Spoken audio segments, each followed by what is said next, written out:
Buenos días ante todo. Un gusto realmente estar con ustedes. Muchos en sí me conocen, trabajando mucho tiempo acá en la zona, así que en algunos casos voy a ser figurita repetida realmente.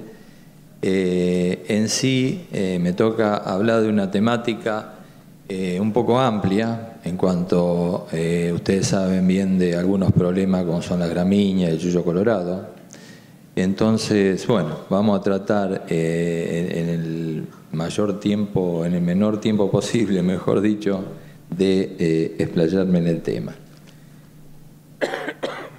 Bueno, en sí vamos a empezar entonces con las gramíneas, las problemáticas, cómo se va dando en sí en la zona la problemática de malezas y por qué decimos gramíneas y entre sí el yuyo colorado. En el caso de las gramíneas, ustedes ven que en la zona núcleo han sido Echinocloa, Eleucine, Lolium, las malezas de mayor importancia, siendo dentro de la latifoliada el Amaranthus el que está abordando en los últimos tiempos y lo tenemos en la zona como un inicio pero con gran crecimiento.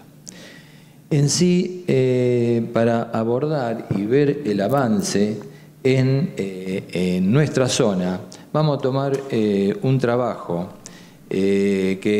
un relevamiento que se realizó en todo el área. Acá tenemos el área núcleo, principalmente norte de Buenos Aires. Ustedes ven la parte verde que corresponde a la superficie índice verde de soja principalmente, y tenemos un circulito ahí arriba en donde vemos la cantidad, o yo diría está más concentrado el área de gramínea y entre ellas de Eleucine, que es la zona de Ramallo, Pérez Millán. Me refería anteriormente de que vamos a basarnos en un trabajo que realizaron en su momento los ingenieros Lavesari, el ingeniero Principiano, coordinado por el ingeniero Aciaresi, en donde dividimos a la zona norte en tres subzonas, norte, central y sur, y allí se hace un relevamiento de distintos lotes y nos demuestran que las gramíneas son las especies de mayor infectación, o yo diría en mayor proporción que se encuentra en los lotes. Así vemos de entre ellas a Echinocloa como la especie que predomina, siguiendo Lolium y Eleucine y Sorgo-Alepo, y como latifoliada la que predominaría sería el yuyo colorado resistente. Muy bien, y si nosotros vemos en el caso de Echinocloa cómo va avanzando año tras año, la barra azul es el 2014-2015, miren, 46% al año siguiente y nos ocupa el 72% de los lotes en la actual campaña 16-17.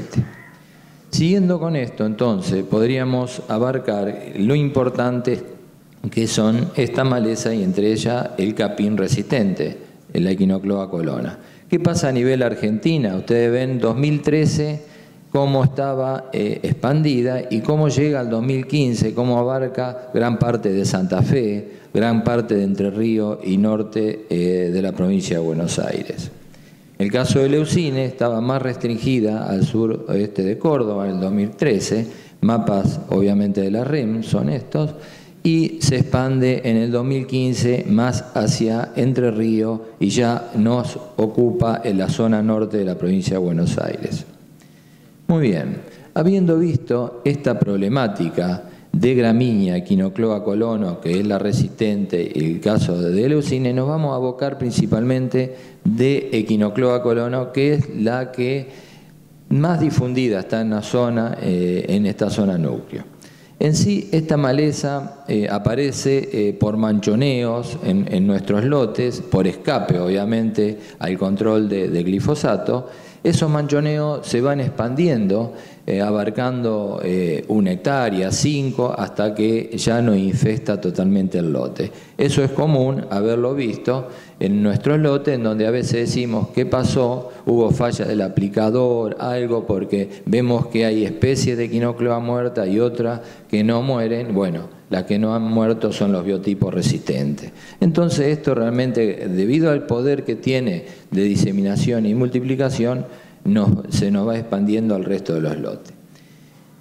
Voy a comentar un trabajito de competencia y de interferencia de esta maleza para que ustedes vean el daño que nos producen los cultivos. Y estos daños se manifiesta en la fotografía del medio, en donde ustedes ven las ollitas que nos deja en los cultivos cuando la infectación es muy alta. Ahí tenemos pérdidas graves en el cultivo, pérdida grave de rendimiento. Queda el cultivo más chico, más petizo, menor desarrollo, que a pesar de que el productor dice, me voy y trabajo con un graminicida posemergente y la elimino, es una mentira, porque ya pasados los 40 días de haber nacido ese cultivo, ya las pérdidas de rendimiento son insolayables y ya no lo recuperamos más. Entonces la aplicación de ese herbicida posemergente ya es transitorio, realmente podemos controlar, pero las pérdidas ya están. Entonces yo quiero manifestar estos daños que nos producen en el cultivo.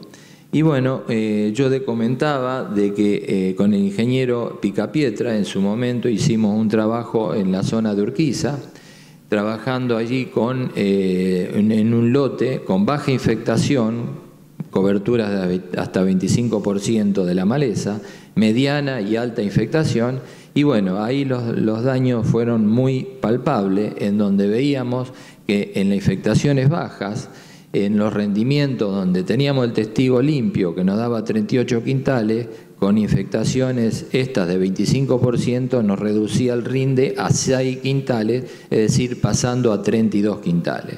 Es decir, nos sacaba 6 quintales, un 16% de pérdida de rendimiento. Y bueno, eso se va agravando cuando tenemos distintos tipos de infectación. En la infectación media nos saca 36%, nos saca 16 quintales, e infectaciones altas hasta 24 quintales. Es decir, es importante y a veces realmente esa pérdida no la vemos porque controlamos con posemergente y demás, pero las pérdidas se han producido, ¿no? Entonces, a tener en cuenta esto, es un dato interesante.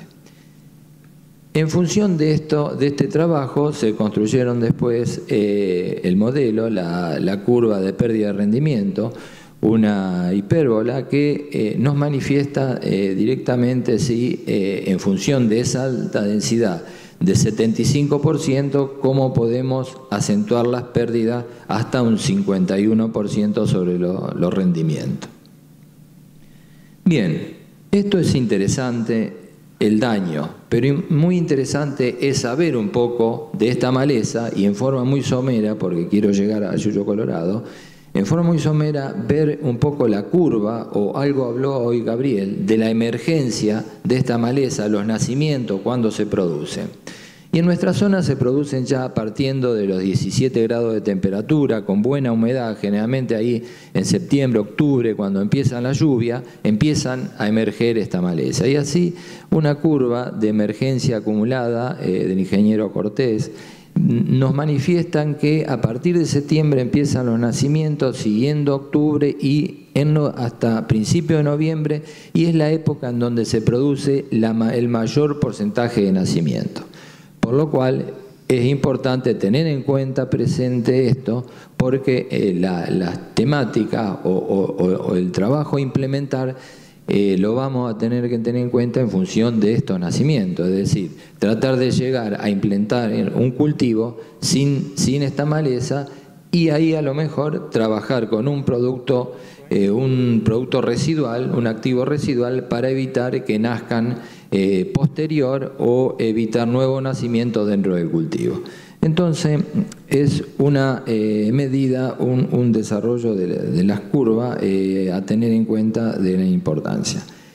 Otra curva de flujo de emergencia, ya que estamos en gramínea, es la de Eleucine, y ustedes ven que el nacimiento, los primeros nacimientos, empiezan no en septiembre, sino ya a partir del principio de octubre, es decir, se retrasa levemente respecto a lo de quinocloa. Cedida gentilmente por Raúl Moreno, ex compañero del INTA, Y nos dice esta curva que a fin de octubre, principio de noviembre, se producen los picos de mayor nacimientos, de mayor emergencia. También es para tener en cuenta para implantar o implementar las técnicas de control. Muy bien, sabiendo entonces estas problemáticas, sabiendo estos flujos, los daños que nos produce, en forma muy rápida, para seguir después con el otro tema, diríamos que tenemos que implementar ciertas medidas que pueden ser de presiembra o en último los casos de postemergencia en el cultivo de soja. Siempre decimos que es importante lo de presiembra porque en postemergencia, ya dije, el daño ya ocurrió. Entonces, ¿qué pasa? Acá hemos hecho durante varios años, y algunos de los colegas presentes deben conocer estos trabajos, trabajando con distintos activos residuales, ¿no es cierto?, en presiembra o preemergencia del cultivo para evitar que esta maleza nazca. En sí tenemos distintos herbicidas que podemos utilizar, distintos grupos o familias, el grupo de las acetanilidas, en donde conocen bien al metolaclor, acetoclor, dimetinamida, el grupo de las imidazolinonas, el caso de imacetapir, imazapig, es decir, y un grupo a lo último que son de las sulfonilureas, el caso del sulfometurone o tiencarbazones. Es decir, nombro porque son productos que andan bien y realizan en forma adecuada, utilizándolo en su forma de vida, buenos controles. Así nos manifiestan que son los tres grupos, los primeros, los amarillos, son los que superan el 90%, adelante tenemos a nuestra izquierda el caso de la acetanilida, en el medio tenemos la imidazolinona y al final tenemos las sulfonilureas. Las tres familias, y yo lo que quiero comentar que en sí, el caso de las imidazolinonas que andan muy bien, para el control de leucine no nos acompaña, tal así, dado que disminuyen levemente el control. En cuanto a las medidas, bueno, vamos a pasar unas fotos para que vean ustedes ciertos controles con los testigos apareados, siempre el testigo está a la izquierda, podemos ver el control dado por esto residual, el caso de dual, pivot, y más el interfil, que es la mezcla de imacetapir con imazapig, o el caso del IGAI, que es el sulfometurón.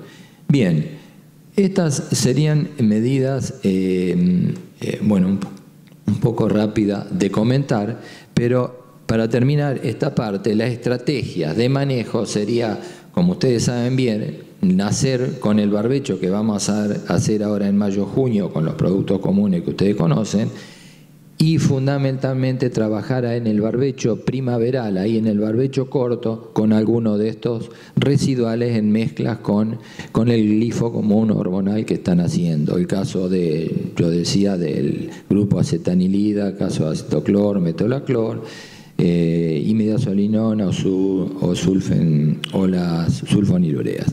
Y por último, los postemergentes, que tanto FOP como DIN, en el caso del DIN, levantar dosis cuando es leucine, en lugar de usar 600, 800, trabajar alrededor del litro, donde ahí logramos eficiencia. Entonces este sería un poco el manejo de esta maleza, que también son similares para el caso de leucine. Muy bien, en forma rápida y somera, porque me van a entrar a contar los tiempos, vamos a pasar a la otra maleza que ustedes saben que se nos viene y que es lo que debemos un poco estar atentos por el crecimiento que se va produciendo, que es Amaranthus. Amaranthus, acá vamos a ver algunos estudios, algunos métodos de manejo. Ya vamos, Fer, ya me estás corriendo. Retomando la temática del avance en nuestra zona, vemos que Amaranthus era uno de las malezas que aparecía con mayor frecuencia en los lotes. Ahí tenemos alrededor de 48%, siendo que el año pasado, el año anterior, teníamos 14%. O sea que en la próxima campaña este 48% puede llegar a estar en 70, 80, debido al crecimiento desmedido que tiene esta maleza. Bien. Esto es un poco la situación que pasa en la Argentina, Primero, saben bien ustedes que sudoeste de Córdoba era la importancia y se pasó luego a gran parte de Santa Fe, Entre Ríos, norte de Buenos Aires y norte de la Argentina. El género Amaranthus, muchas especies en el mundo, alrededor de 80. En la Argentina hay alrededor de 27 especies nativas, pero dos son las más importantes, el híbrido y el palmeris. Nosotros, ¿qué tenemos acá? Habrá un 80-90% del híbrido y el resto es palmeris. Me refiero a esta zona. El palmeri está asentado de Río Cuarto para la zona de Vicuña Maquena, en esa zona es palmeri, que es mucho más agresiva. En Estados Unidos hay 4 especies más que todavía acá no son problemas. Entonces tenemos las dos especies, la de la izquierda y la nuestra, digamos, que está más difundida en nuestra zona, y el palmeri de la derecha. Fotos en donde vemos lotes de nuestra zona norte muy infectados. Acá vemos a la izquierda un lote en donde se trabajó eliminándolo manualmente con gente con la azada, llamémosle, pero ¿qué pasa? Esta gente se acobardó, hicieron las cabeceras y dejaron el lote porque la infectación de la derecha, que el mismo lote era muy grande. Después vamos a ver qué pasó con el rendimiento de este lote. Acá tenemos que llegamos a un rendimiento, a la cosecha, a la izquierda, el resto del lote cómo llegó. Muy bien, ¿qué pasa con el palmeri? El palmeri es más agresiva, planta muy rústica, como dijo recién La Vega, avanza de a 2 centímetros, 3 centímetros por día. Generalmente la inflorescencia, que es diclinomonoica, hace que la planta tenga una gran altura y bueno, en sí, las diferencias morfológicas son que uno, entre tantas, la del palmeri es más simétrica, la planta vista de arriba parece una estrella federal, y el Amaranthus híbrido es más asimétrica la plantita. Obviamente que el palmeri tiene flores, floración diclinodioica, 2 inflorescencias, la femenina que es te pincha al tacto, la masculina es lisa, no pincha, y es muy parecida a la del híbrido, que es diclinomonoica. Bien, la semilla es el principal factor que hace al crecimiento por la dispersión de la misma. Sabemos que tiene una semilla muy pequeña, de 1,4 milímetros, que una planta llega a tener de 200 a 800.000 semillas, eso nos da el potencial de dispersión, y que son semillas fotoblásticas que necesitan luz para germinar, y eso está acompañado de la lluvia que se nos va a producir en octubre, septiembre, hace que tengamos todos esos nacimientos. Pero miren el potencial de dispersión que tiene esta maleza. En datos de Estados Unidos, en el 2008, por ejemplo, el lote G4, G5, G6, son distintos lotes, que en el 2008 tenían muy poca infectación en el lote, o 0,50, muy poco porcentaje en cuanto a superficie. El 2009 nos abarcaba el 14% y en el 2010 ya todo el lote estaba infectado. Eso nos hace ver la importancia que tiene como crecimiento y qué es lo que nos puede llegar a ocurrir en los próximos años. ¿Quiénes son los factores? Y rápidamente, la cosechadora, el transporte, las aves, alimentos animales como balanceado rollo, los desechos de animales. Ustedes saben bien que las cosechadoras, a través de cosechar los manchones, cabecera y demás, obviamente que después desparraman en el resto del lote. Bueno, decimos de tratar de adecuar la limpieza y principalmente cuando pasamos de lote a lote. Esta cosechadora... tratamos a veces de decir también que las cabeceras las dejemos para los últimos para no hacer ingresar semilla al lote, cosa que a veces es algo difícil.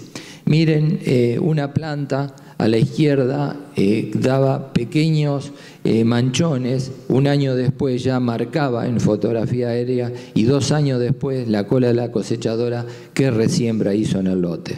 Realmente asusta la forma como crece. Los medios de transporte, ya dije, camión y tren, son uno de los factores que tienden a la dispersión, juntos a las aves, caso palomas, cotorra y demás, por la gran cantidad de semillas que tienen en el buche, que una paloma puede llegar 2 gramos de semilla y hay 2.000 semillas, las cuales al pasar por el tracto digestivo van a tener 100% de germinación al nacer. O sea que a esto no lo podemos parar, por eso la vemos en los bordes de los alambrados, al costado, son consecuencia de las aves. Y también indirectamente el hombre, porque por ahí hemos visto, y me ha tocado en la zona de Guerrico que han fertilizado con guano, zona de Peremillán que han fertilizado con desechos de los animales, a los 5 años el campo totalmente lleno de amaranthus y amaranthus resistente, porque obviamente primero fue controlando con glifosato los tolerantes, los cuales lo fue eliminando y nos quedaron todos los biotipos resistentes. Así que este es un factor que indirectamente el hombre lo hace, incluso tira, aparte de llevar la semilla, lleva el alimento del desecho, donde van los pájaros, comen y los pájaros están con su excremento repartiendo la semilla. Un dato de competencia para que comparen los daños. Miren qué importante es el daño que produce esta maleza. Y cuando yo ingreso al INTA, ya hace varios años, al poco tiempo de ingresar hicimos con Sergio Cepeda un trabajo en Yuyo, Colorado, en donde raleábamos en las líneas la densidad o la cantidad de este Yuyo Colorado desde media planta, 1 planta, 2 y 4 plantas por metro lineal. Miren lo que nos dio cuando daba entre media a 1 planta, nos manifestaban pérdidas de rendimiento de 3 quintales respecto al testigo limpio que tenía en ese momento. Las variedades llegaban a 30, 35 quintales, hoy andamos en 40, 45 y 50, bueno. 3 quintales con media a 1 planta. Cuando teníamos 2 plantas por metro lineal, las pérdidas de rendimiento eran de 7 quintales. Y cuando teníamos 4 plantas ya llegaba a 13. O sea que el porcentaje ahí de pérdida era del 40%. O sea que el Yuyo Colorado realmente también nos produce pérdidas en los cultivos bastante notables. En sí los flujos de la emergencia, que como decíamos en gramínea es importante a tenerlo en cuenta, ¿cuándo se produce el nacimiento de esta especie? Bueno, y se produce también cuando tengamos 17, 18 grados, con 30 a 40 milímetros de lluvia, en forma seguida los perfiles, bueno, que nos determina la ingeniera Facile en la Universidad de Rosario. Los picos se producen entre octubre y noviembre, empezando en septiembre a nacer, ya las temperaturas de octubre andan entre 17 y 18 grados, hay las buenas lluvias y ya en diciembre empieza a bajar el porcentaje de nacimiento, pero se mantiene estable en un 10, 15%, 5% durante enero, febrero, es decir, que siguen naciendo.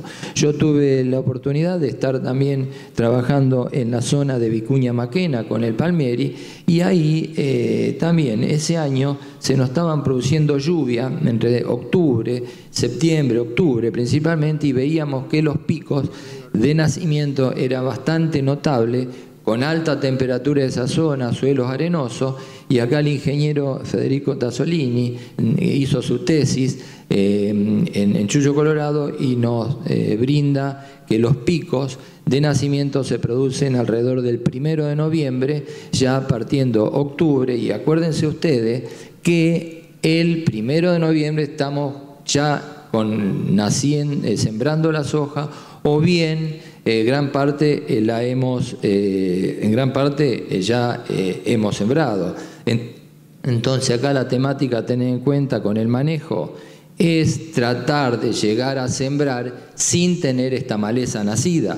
Por ende, a veces hasta tenemos que atrasarnos en sembrar para hacer los controles adecuados.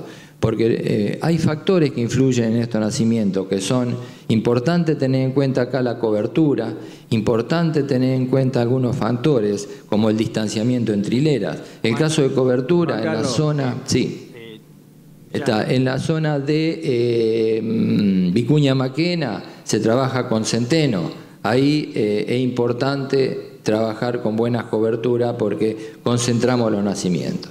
El caso de distanciamiento, tenemos 2, 6 o 16 plantas según el distanciamiento, datos de Estados Unidos. Bueno, en sí, estos parámetros de flujo de emergencia y competencia nos permite llegar a medida de manejo que voy a ser muy concreto. Tenemos preventiva, que ya le dijimos, desde limpieza de cosechadoras, monitoreo de lote y demás, culturales, como veníamos diciendo, rotación de cultivo, cultivo de cobertura, distanciamiento entre hileras, las medidas mecánica y manual, que muchos no se utilizan, pero sí a veces cuando llegamos a un lote y tenemos mucha cantidad, como ocurrió acá en la zona de Pujol, se usó el disco, el vibrocultivador, para eliminar la maleza. Y por último, las químicas, que en sí nosotros tenemos, en este contexto quiero detallar dos palabras. Las químicas son una medida que no va sola, porque siempre nos decimos vamos a las químicas, igual en el caso de la gramínea.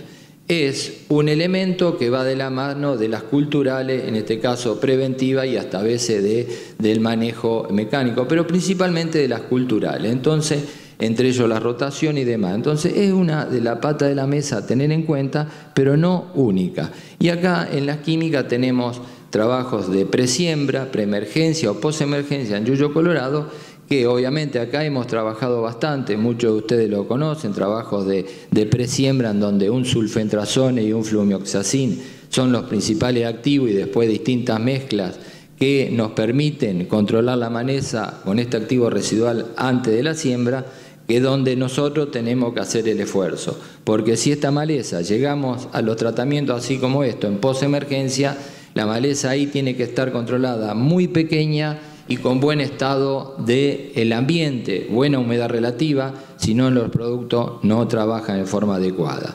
Ustedes ven en este caso con buena, poco tamaño, digamos, hasta 10 centímetros y buena humedad relativa, realmente las mezclas, ya sea ofomesafén, lactofen, oxiflorfen, anduvieron bien. Las mezclas con benazolina y demás, que si bien son importantes en casos extremos, realmente no nos aporta en casos así, pero sí en otras ocasiones.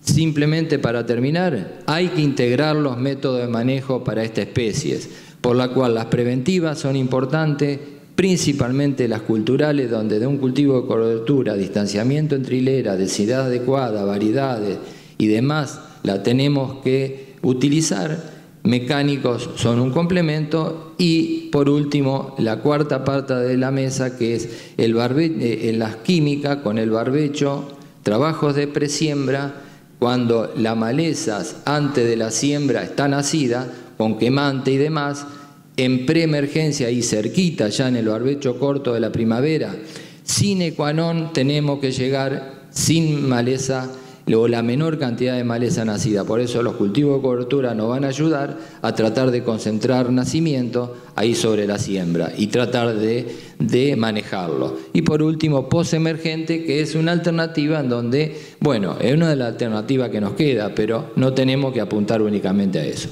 Así que disculpen por el tiempo, gracias y buenos días.